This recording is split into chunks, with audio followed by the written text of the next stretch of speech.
Hi and welcome दोस्तों, आपका बहुत बहुत स्वागत है हमारे इस वीडियो में। दोस्तों, if we have cop to cop requirement, so how we can work. Okay, so यदि हमारे पास कॉप टू कॉप रिक्वायरमेंट है तो हमें कैसे काम करना चाहिए।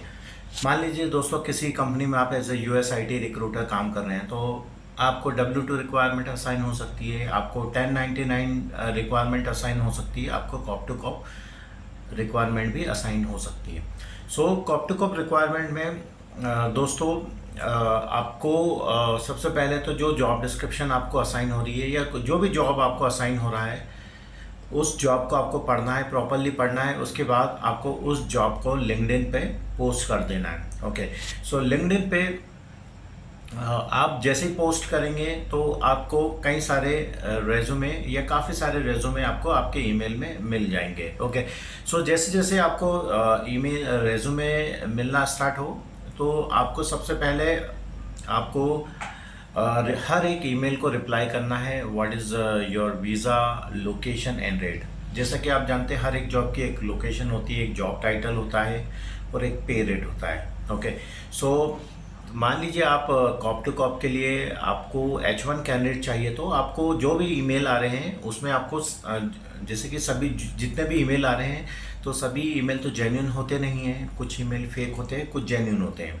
ओके, या कुछ कैंडिडेट होते हैं उनके पास सफिशिएंट एक्सपीरियंस नहीं होता। तो सबसे पहले जो भी ईमेल आ रहे हैं आपको आपकी जॉब पोस्टिंग से, उनको आपको शॉर्टलिस्ट करना है। जो भी ईमेल आ रहे हैं उसको हर एक ईमेल को आपको रिप्लाई करना है, what is your visa, rate, location, okay, and how many years of experience do you have, okay, are you local, और जो भी आपकी लोकेशन, अगर आप लोकल कैंडिडेट सर्च कर रहे हैं तो आप मेंशन रिप्लाई कर दीजिए। ठीक है, हर एक कैंडिडेट को आपको रिप्लाई करना है, तो जो भी कैंडिडेट है वो आपके रिप्लाई का आंसर करेंगे।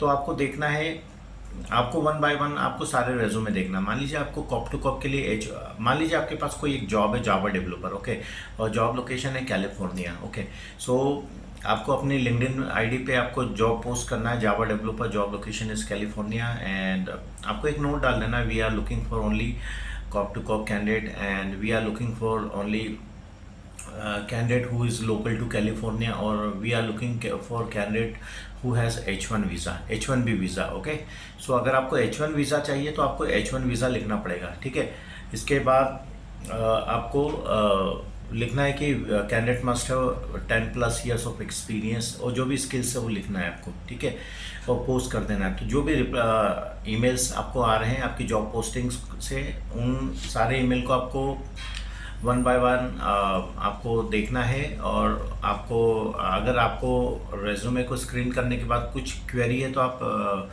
एक रिप्लाई कर सकते हैं। ओके, फिर आपको जो भी कैंडिडेट है, मान लीजिए आपको एक कैलिफोर्निया पर 10 साल का एक्सपीरियंस एक कैंडिडेट मिल जाता है जिसके पास H1 वीज़ा है, तो आपको सबसे पहले उसकी पासपोर्ट नंबर मांगना है, क्योंकि आपको कैंडिडेट का जेन्युइन एक्सपीरियंस आपको वेरीफाई करना है, आपको कैंडिडेट का वीज़ा वेरीफाई करना है, तो आपको कैंडिडेट का पासपोर्ट नंबर मांगना ज़रूरी होता है। फिर आपको कैंडिडेट की जो वेबसाइट होती है USA की, वहाँ से आपको I-94 जो है कॉपी वो वेरीफाई करना है, ट्रैवल हिस्ट्री वेरीफाई करना है। जब आप H1 वीज़ा वेरीफाई कर लेते हैं उसके बाद आपको कैंडिडेट के रेज्यूमे को प्रॉपरली स्क्रीन करना है, आपको रेट कंफर्मेशन कर देना है। जो भी रेट है आपके पास वो कैंडिडेट के एम्प्लॉयर को आपको कंफर्म कर देना है। इसके बाद फिर जब सारी इन्फॉर्मेशन आ जाती है फिर आपको कैंडिडेट को कॉल करना है, और कैंडिडेट से आपको जो भी उसने रेज्यूमे में मेंशन किया है वो आपको क्वेश्चन पूछना है। आपको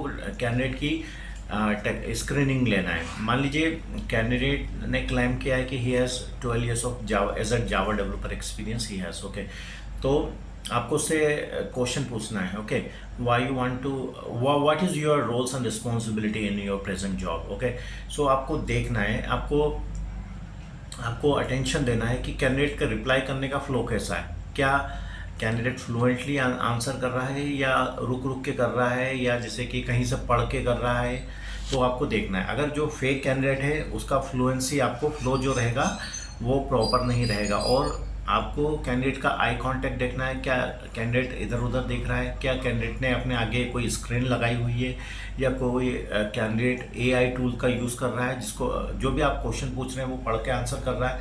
तो ये सब आपको पता लग जाएगा अगर आप कैंडिडेट को प्रॉपरली वॉच करेंगे और आपको मेनली आपको कैंडिडेट के फ्लो पर ध्यान देना है, ठीक है। फिर आपको कैंडिडेट के रेज्यूमे में देखना है कि अगर कैंडिडेट ने अपने रेज्यूमे में अगर सबसे पहले तो आपको पूछना है what is your present roles and responsibility. तो आपको कैंडिडेट के फ्लो को ध्यान रखना है। जो फेक कैंडिडेट होगा वो मोस्टली यही बोलेगा कि I have knowledge about this tool, I have knowledge about this tool, okay. So आपको, और जो एक्सपीरियंस कैंडिडेट है वो आपको प्रोसेस बताएगा, ओके। और जो फेक कैंडिडेट होगा वो आपको पढ़ के बताएगा, okay, I have knowledge about this and, मतलब जो फेक कैंडिडेट होगा वो डिटेल में आपको आंसर नहीं करेगा और फ्लो में आंसर नहीं करेगा। इसके बाद आपको कैंडिडेट के रेज्यूमे को अच्छे से चेक करना है। मान लीजिए कैंडिडेट ने अपने रेज्यूमे में स्प्रिंग लिखा है प्रेजेंट प्रोजेक्ट में, तो आपको पूछना है what is your experience on Spring. तो वो बोलेगा I have 10 years experience, okay. So right now are you working on Spring. तो वो may be possible fake candidate है तो बोलेगा या आई हैव। तो फिर आपको क्वेश्चन पूछना है what is your spring role in your present project, okay, can you explain it।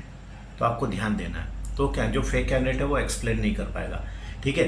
Fake candidate में भी पॉसिबल वो आपको ये बताए कि मुझे इस चीज़ का, इस टूल का एक्सपीरियंस है, इस टूल का इतना एक्सपीरियंस है, या इस डैश टूल का एक्सपीरियंस है।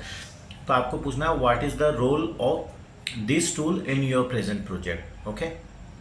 अगर तो आपको ध्यान देना, जो फेक कैंडिडेट है वो उसका आंसर नहीं कर पाएगा, ओके। आपको जितने भी टूल है, आप जो फेक कैंडिडेट है काफ़ी सारा एक्सपीरियंस मेंशन करते हैं, तो आपको जो भी टूल है उसको पकड़ लेना है, एक पिक करना है, पूछना है what is the role of this, आपको फटाफट पूछना है। तो जो फेक कैंडिडेट है वो उसका आंसर ही नहीं कर पाएगा, या तो वो आपका फ़ोन कट कर देगा वो, या वो वीडियो बंद कर देगा, लेकिन वो आंसर नहीं कर पाएगा, उसकी फ्लुएंसी ब्रेक हो जाएगी। आप जैसे अगर जो फेक कैंडिडेट है अगर उसके पास एक्सपीरियंस नहीं है और अगर उसने एज ए एक्सपीरियंस कैंडिडेट अगर वो आपको रिप्रेजेंट कर रहा है और आप पूछ रहे हैं कि what is AWS experience in your present project, okay, या कुछ आप मन से एक क्वेश्चन बना सकते हैं फेक क्वेश्चन। अगर फेक कैंडिडेट है तो उसका आंसर वो कुछ भी करेगा, ओके। तो इस तरह से आप फेक कैंडिडेट को वेरीफाई कर सकते हैं, ठीक है। अगर कोई आंसर आपके कोई भी कैंडिडेट है वो आपके क्वेश्चंस का आंसर कर रहा है, प्रॉपरली कर रहा है, तो आप उसे सबमिट कर सकते हैं, ठीक है। अगर वीज़ा जेन्युइन है और अगर कैंडिडेट की फ्लुएंसी अच्छी है या आपको लगता है बात करके कि इसके पास थोड़ा सा जेन्युइन एक्सपीरियंस है, तो आप सबमिट कर सकते हैं। और अगर फेक एक्सपीरियंस है तो कैंडिडेट किसी भी टूल का उसके रेज्यूमे से आपको क्या करना है कि कैंडिडेट के रेज्यूमे में से कहीं से भी कोई टूल पिक करना है और पूछना what is the role of this tool in project. तो फिर आपको ध्यान देना है, तुरंत आपको जो कुछ स्किल्स आपको पिक करना है फ़ौरन पूछते जाना है, तो candidate could not be answer. इस तरह से आप वेरीफाई कर सकते हैं।